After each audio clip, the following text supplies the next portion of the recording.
Hi everyone, welcome back to Demand Decoded. Dan here as usual with Phil on the other side of the desk over there. And on today's episode, we're going to be talking about the biggest B2B website mistakes that are costing you leads and revenue through your website.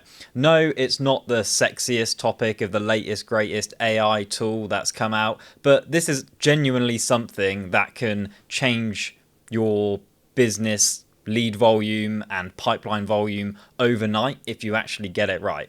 And there's a few reasons why we're discussing this today, right, Phil? The rise of AI and zero-click searches being a big one of those, and just some other historic things that have always existed with poor websites. Yeah, now I think about it, B2B website CRO, I think, is a relatively underserved sort of topic, a bit misunderstood, because of course when we think of CRO, we think of changing the button color on an e-commerce website, but that's not what CRO, conversion rate optimization, is in the majority of B2B cases.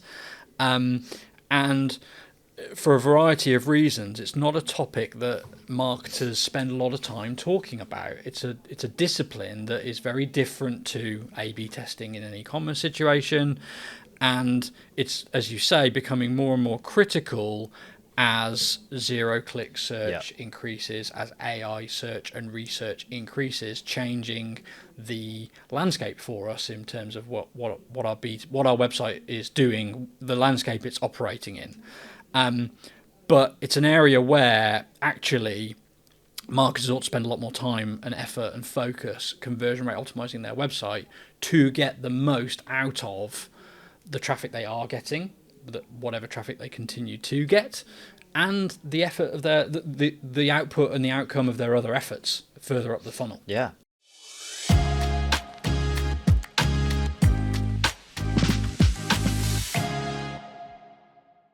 Before we get into the episode today, here's a quick word from our sponsors, HubSpot. You don't become the world's most valuable women's sports franchise by accident. Angel Cities Football Club did it with a little help from HubSpot. When they started, data was housed across multiple systems. HubSpot unified their website, email marketing, and fan experience all in one platform. This allowed their small team of just 3 to build an entire website in just 3 days. The result? Nearly 350 new signups a week and 300% database growth in just 2 years. Visit HubSpot.com to hear how HubSpot can help you grow better. There's 2 big things in there, because zero-click searches, AI, SEO, and just LLMs in general are causing traffic to decline on websites. And marketers might be thinking, oh, well, actually, maybe we'll just neglect the website a little bit more and try to appear in these LLMs and do other things to combat that. But actually, that is, completely the wrong thing to do. The traffic that you do get now will be more qualified, better informed, and you need your website to work harder. To neglect your website now would be a real costly mistake and an issue. You're going to get much less traffic to your website overall in the future, meaning, relatively speaking, every visit is more and more important to you.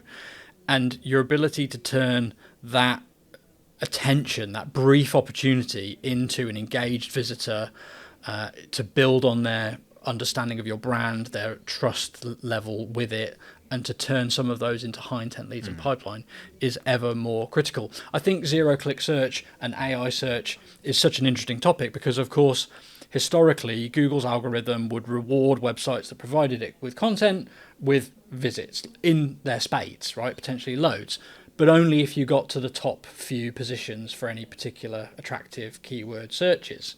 AI search, on the one hand, is interesting because it's been proven that it can delve a lot deeper into the rankings. But what you get as a publisher of that content is so diminished compared to the visibility in a link, the click that you would have got, the visit you would have got. That's all just staying within these AI tools.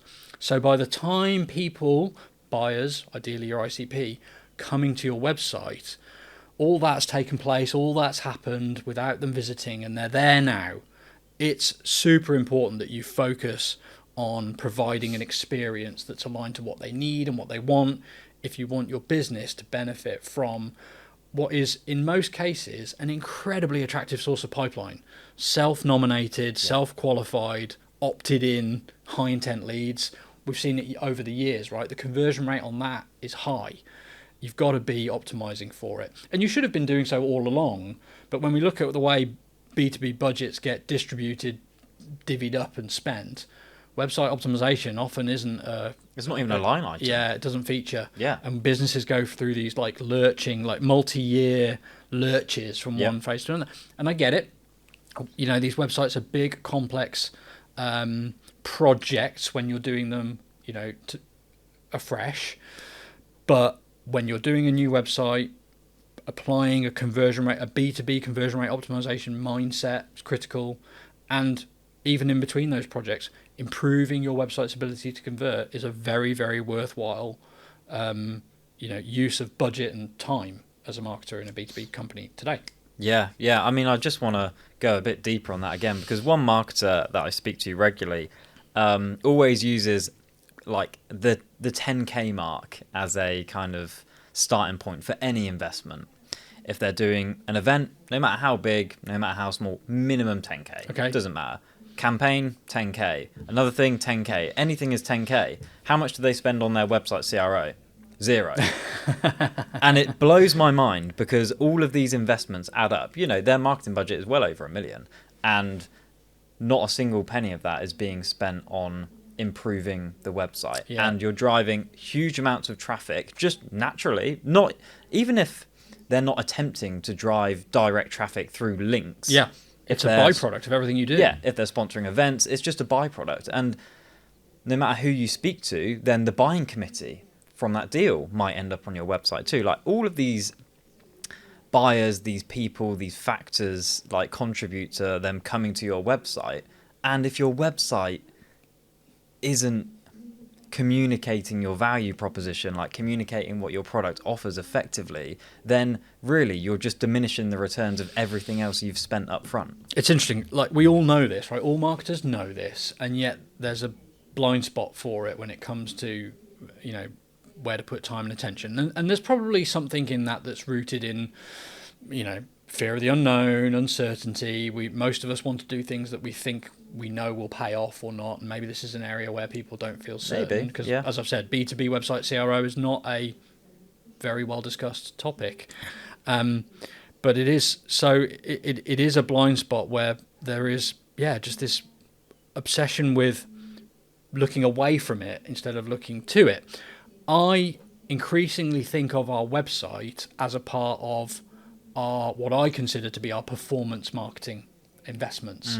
So the part of our marketing which is focused on producing an outcome, whatever that outcome is, not necessarily a leads outcome or an attributed outcome, but a business outcome.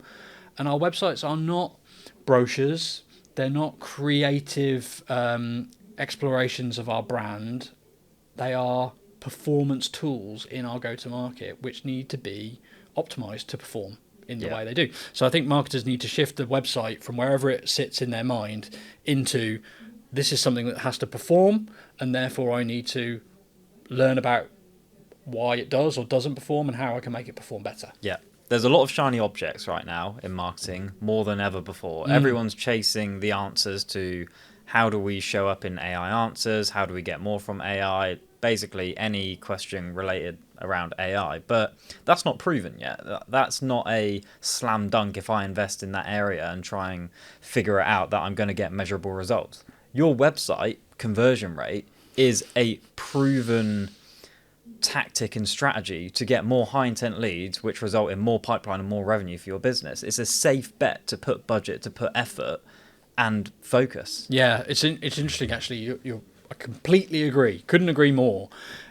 Although I'm well aware that a lot of people are in a position today where their website currently generates no pipeline whatsoever, no high intent leads whatsoever, because it hasn't been built around that objective. And so the first thing for some businesses is to actually realize and learn that their website should be a reliable, trustworthy, real source of pipeline, and to make that first transition before you optimize its conversion rate, you actually build it with conversion in mind and Yeah. around the goal that you have, because we can say with absolute confidence that websites can and should generate lots of high intent, good quality leads, and can be, and is in most cases, a source of very high converting close rate.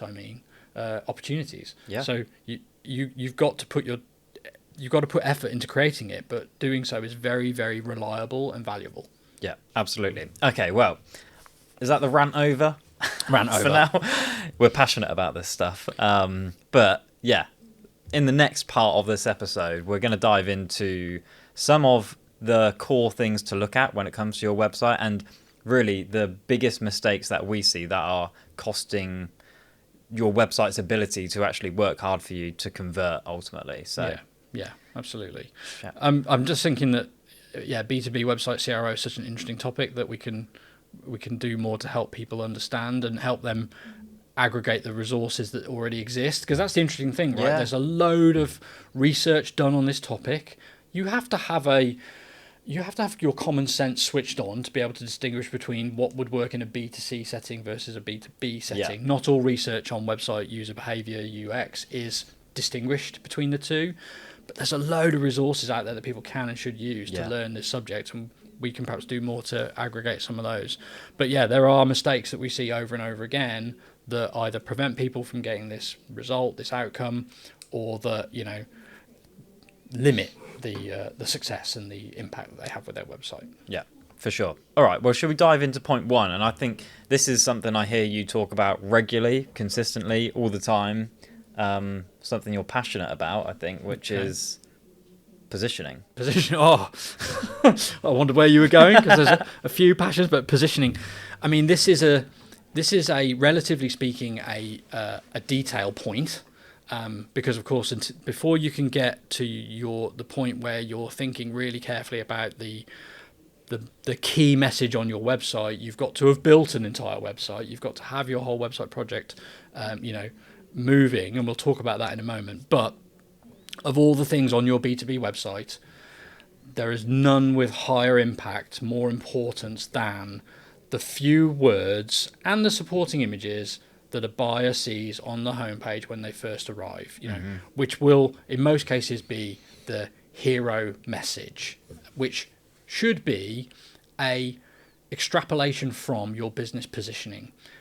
Your positioning should inform you where your product or your offering exists versus competing solutions in the landscape of buyer challenges, why they should care about it, why they should spend money to solve the problem you solve. All these things make up positioning. It's it's not a simple part of the go-to-market strategy. It's more complicated than a single sort of sentence on what we do.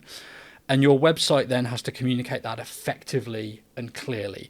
I've been reading and loving the work of Fletch, who are specialists on product positioning.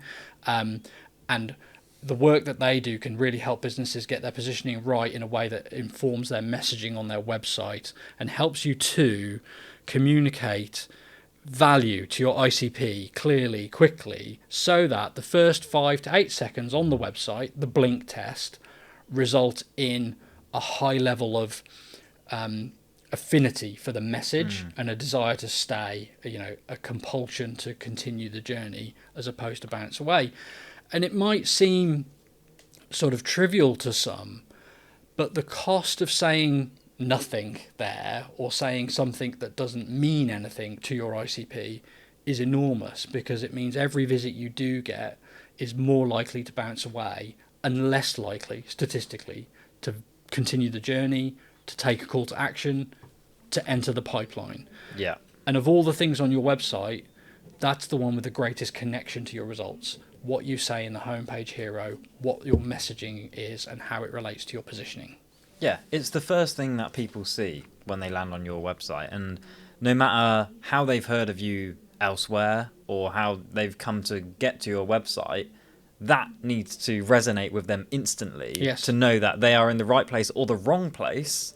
And if they should go elsewhere for their solution or to learn more, or if they should stay and explore further. Yeah, absolutely. Most businesses, need to convert, right? They need to convert because most businesses are not in the position where customers flood to them, right? You can get there, Salesforce is arguably there. But in your earlier years, you need to convince people that you've got a compelling solution to their problem and that they should work with you. And when it comes to your website, this is where you do it. So falling into the traps of, for example, using your brand strapline as your homepage message instead of a clear, concise statement of your value is a classic mistake. Most straplines are very nice sounding, are very clever. When you understand them, they make a lot of sense. Yeah. But to a first-time visitor to your website, they rarely communicate what you do in a clear way. So it's a massive fail to either run with your strapline or to start off well but then end with your strapline, which I've seen happen quite a lot. Another mistake is to think that you will be able to make up for a overly sort of clever or cryptic headline with a good subheadline. I often see subheadings on websites that are significantly better than the main headline at communicating the proposition. Problem is, significantly fewer people will read the subheadline compared to the headline. So you're just wasting the good work you've done there by not putting it in prime position. Lots of websites would do well to basically swap those two things around, right? Lead with your sub-headline, clear statement of what you do and what you offer, and then follow it up with a nice, witty, thought-provoking line on why that matters or what that can help you achieve. Putting the good work in the sub-headline, unfortunately, wastes that work, given how many people won't see that content. Yeah, like the eye is drawn to the large heading on the page, Totally. which is typically going to be your H1 unless you style it otherwise for an SEO purpose. But yeah, absolutely. I just wrote down an example of, I haven't seen this exact line before, but it's just like classic, like driving growth with next generation solutions. I mean, like that kind of thing, isn't it? It's that kind of like ambiguity around a message. Exactly. And people end up there for lots of reasons: multiple stakeholders, indecision, unpreparedness or inability to select a core market. And what that tends to do is drive people up the benefit chain, right? So Fletch, Anthony there, calls it multi-order benefits, and I think he nailed it with that, which is, if the benefit your software, your product delivers is, faster turnaround time on a project or, something specific, if you take that up and up and up and up the food chain, as it were, eventually you'll get to save time, make money. It's all about that. But that's what everything does. Moving away from the benefit you offer to a higher order benefit so that you end up saying something that could apply to truly any product means you're saying nothing. And it's a common problem that people end up in for a lot of reasons, but you've got to fight it. You've got to resist it. And I get it. I have to admit that the best homepage messages are not always super exciting. But I think there is excitement in communicating clearly in a compelling way and getting people excited to stay on your website.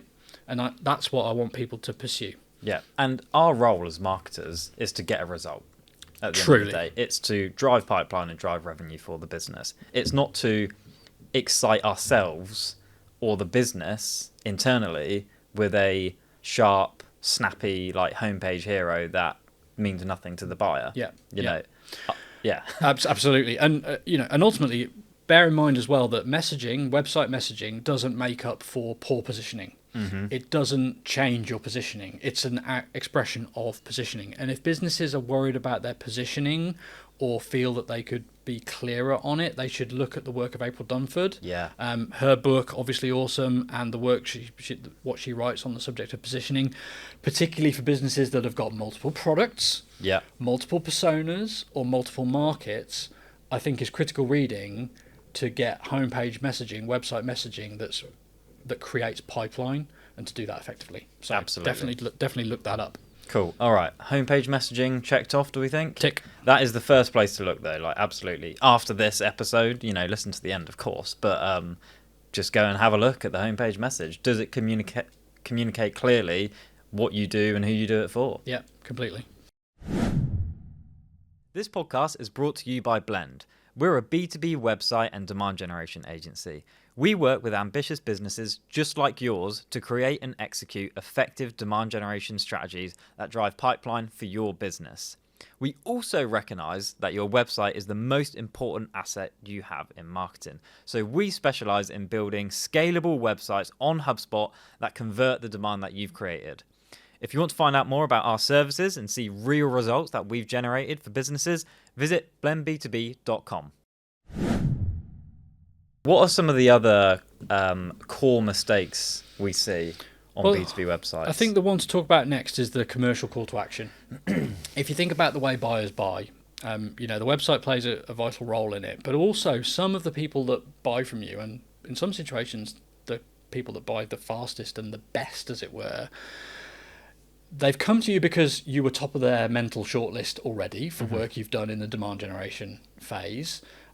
They may have researched the topic in AI or in Google, but that won't have necessarily disrupted your place on that shortlist. And they've come to your website with an intention to talk to you, really. Homepage messaging needs to confirm that. Any pages they visit obviously should build their trust in you.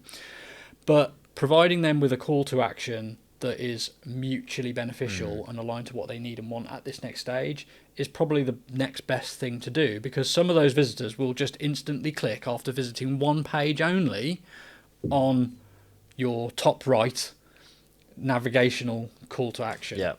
And that's an area where you can create an impact if you align it to what a buyer wants from your website as opposed to what is conventional wisdom or what you want. Where am I headed with this? If the button at the top right of your website says contact us, change it. Nobody's coming to your website to contact you. That's pointless. And truthfully, we don't want people to contact us. We want people to buy from us. So a call to action that meets their requirements and your requirements will much more likely talk about or speak to that process, the purchase process. And whatever the purchase process looks like in your category. So in some verticals, the right call to action is talk to sales, talk to an expert, speak to somebody specific about something specific, not contact us, not open-ended, vapid, meaningless contact us. In other verticals, categories, it will be book a demo. It will be see the software live, experience it with someone who knows it inside out and ask your questions. In others, it'll be take a trial. I think each of those is, relatively speaking, more attractive to website visitors than the preceding one because it's lower investment. But that doesn't mean it drives the result you're looking for as a business. So you need to dial this in around what works for you and your customer to get the best results. Doesn't make sense to drive a load of trials if it isn't trials that get people to buy. But take a trial, book a demo, talk to sales has improved performance significantly in lots of the cases we've seen it used. And when you think about it, it makes sense because it says what you want buyers to do and what they're there to do. Yeah. We've got case studies of some of these things as well. I think the Robin Radar one, I'd have to go back and double check, but I'm sure it is between 10 and 20% conversion rate improvement from changing contact us to talk to sales, and that's completion of the form in terms of conversion rate there. And ultimately what we're trying to do here is provide a mutually beneficial offer to the business and the user, right? Like it's rooted in being buyer-centric again, which is actually something that people forget a lot of the time when they're building their website. They forget what the buyer's there to do. The right call to action for a lot of sites could be get a quote. And we've seen that when put in the right place for the right customer have a very positive impact, because not every buyer is there to talk about a broad solution problem. Now, if you have a talk to sales CTA alongside it, that can give them a route to do so. But if your buyers today tend to ask you to quote for your product or offering, make that easy. Something that actually caught my attention recently was a discussion about conversion rate optimization on the Conversion Rate Experts website. And they were talking about a test they'd run that had been successful. And I thought it was interesting because their rationale for the success was not in, increasing click-through rate by making it more attractive or more, aligning the color to the buyer preference or whatever, those sort of typical A/B tests that we heard. It was about removing friction. Thoughtfully removing friction, making the conversion process easier for people that wanted to. Yeah. And that's a lot of what B2B CRO is actually making it easier for the people who can and do want to buy from you to do it, as opposed to thinking that you're going to create loads of new customers if you make this change or that change to your website.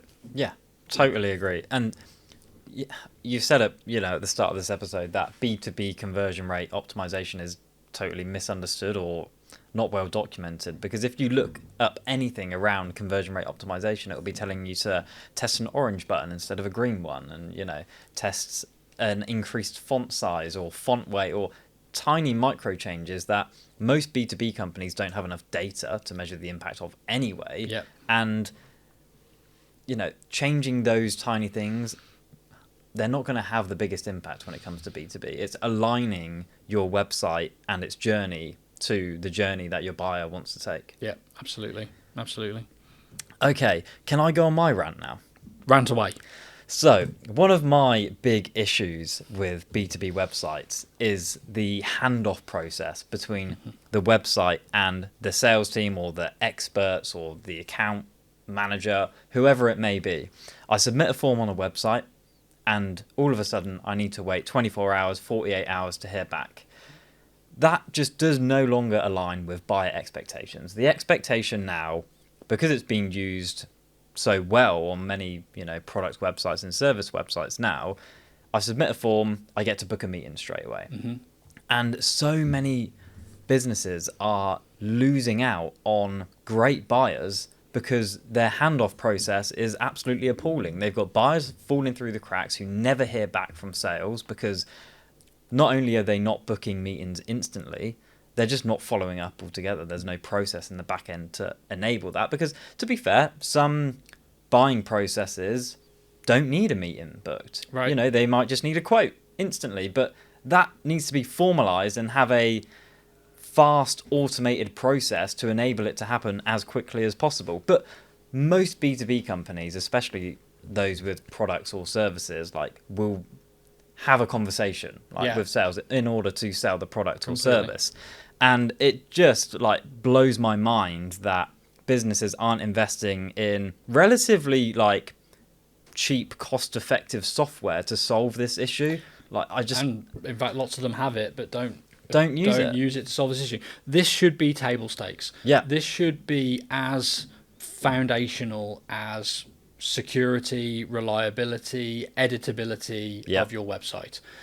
The work that you've put into generating traffic and into converting it into opportunities to have these sales conversations needs to be matched with a seamless, streamlined handoff process that's aligned to the way your customer buys. Completely agree. And it is, a real waste when it's not taken care of.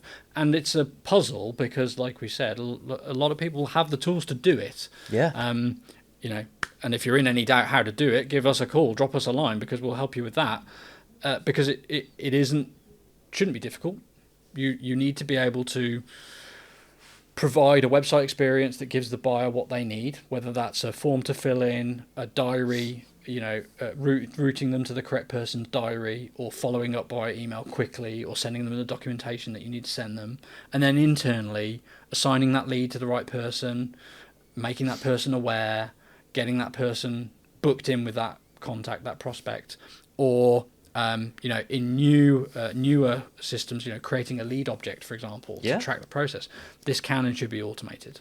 Absolutely. And I was just looking up a study that I put together it's a couple of years old now, from Blend ourselves. So we had an existing process that used automated emails after somebody submitted. Still a better process than just leaving it, to chance for a salesperson to follow up with the lead. Yeah. But essentially, somebody would submit a high intent form on our website, and they would get a series of automated emails that had calendar links within them. So not a bad process, not the optimal one. But interestingly, our MQL, so that's a high intent lead on our website, to meeting conversion rate. So how many of our MQLs generated through the website ended up booking a meeting? During that period, H1 2023, with the automated email follow-up, was 42%. In H1 2024, with updated this process to have the meeting scheduling capability directly after the form fill. Yep. And the MQL to meeting conversion rate was 77%. Yeah. Wow. It's amazing impact, isn't it? So significant. A little change, relatively simple to do, but so effective in terms of improving our ability to connect with those prospects and, identify fit. And we say, the software, it is available for most people, but even if you needed to spend an extra 10k, 20k to get almost a, 100% increase on that conversion rate, like the downstream impact of that on pipeline and revenue, cannot be underestimated. And it just boggles my mind again that you'd spend, that 10k, 20k on some LinkedIn ads to drive some more traffic to your website that then still isn't converting into meetings for sales. Yep, it's part of the optimization process of the website as a pipeline generator.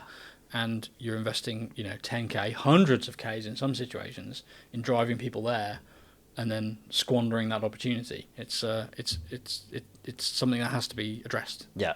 So the best thing you can do here is still have the form, the high intent form on your website, because we've seen that still adding that little bit of friction in will result in more qualified buyers than opening up your calendar to anybody and people who are probably going to sell to you rather than you trying to sell to them. Yeah, that's a bridge too far. Having the friction in place that actually somebody has to go through the motion of filling out your form and then seeing the calendar is just the way to go. Yeah. I mean, we've talked about sort of the 3 points of the conversion rate triangle on the website, which is the homepage message, the call to action, and the handover process. I think those are truly some of the highest impact things that you can focus on. The whole website matters, of course, but changes you make to it don't have the same ability to influence your outcome. You just have to build a website that's optimized for website users. So, broadly speaking, don't underestimate the importance of headlines. Everybody's skimming the page, looking for interesting, relevant snippets. They're not reading it verbatim. So your headlines are critical. Short, snackable content that's consumable quickly or by skim readers as opposed to walls of text is broadly the way to go. Imagery that supports the message, supports the content, and in particular product imagery, if you can show it, are the ways to create, effective website pages that, if bounded by this very strong conversion rate framework, can produce a really good website that buyers, use to form an opinion, to educate themselves, and then convert into really, really high fit, good quality leads that you can close with ease. Yeah. One thing I'd add onto that is, can we just all agree now to not gate content? I feel like, our first episode of Demand Decoded was on this topic, wasn't it? I think it was a big feature then. And we're still talking about it 80 odd episodes later. Yeah, I reckon, we've probably seen a movement in more people have ungated their informational content than had back then. But it's not uncommon to see gated case studies, gated pricing, gated decision level content around products and solutions. And there's very little point.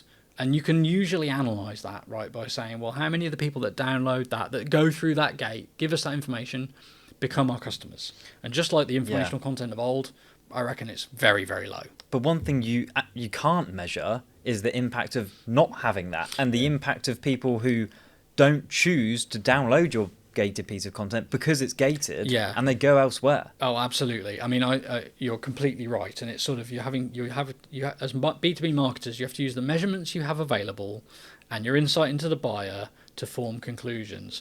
And by measuring the poor performance of lead generation content, we were able to build a perspective that was actually, given the way these two cohorts of buyers behave, there's a huge negative cost to this approach that we're not seeing. Can't measure it because it doesn't happen. But that's the issue. It doesn't happen.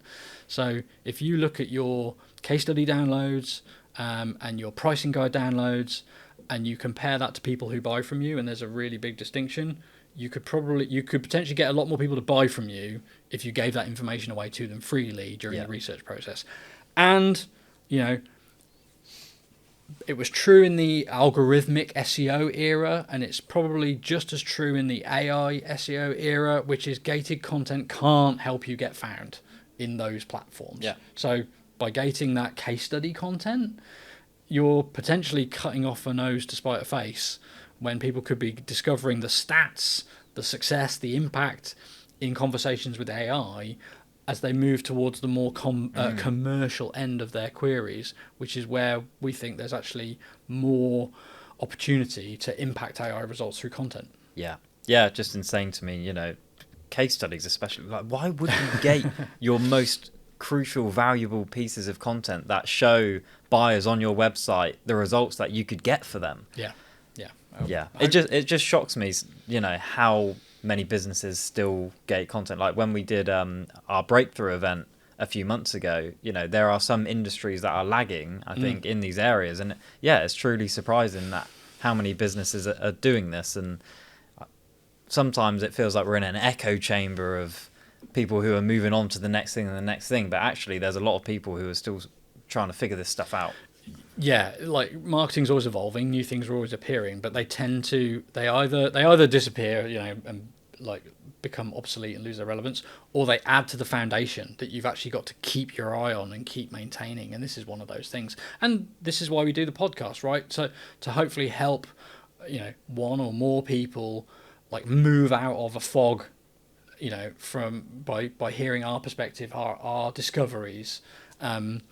Because that's like you said, like a lot of the world we live in is echo chambers where the ideas we already have are reinforced by sycophantic AIs and the people we choose to follow and so on. Exactly. And it's really useful to have that sort of challenged and broken down every now and then by outside opinions and thoughts that you can then process and apply. Yeah, for sure. I think one thing to touch on here, Phil, would be the technology you use for your website, because that can have a huge impact on a number of things, right?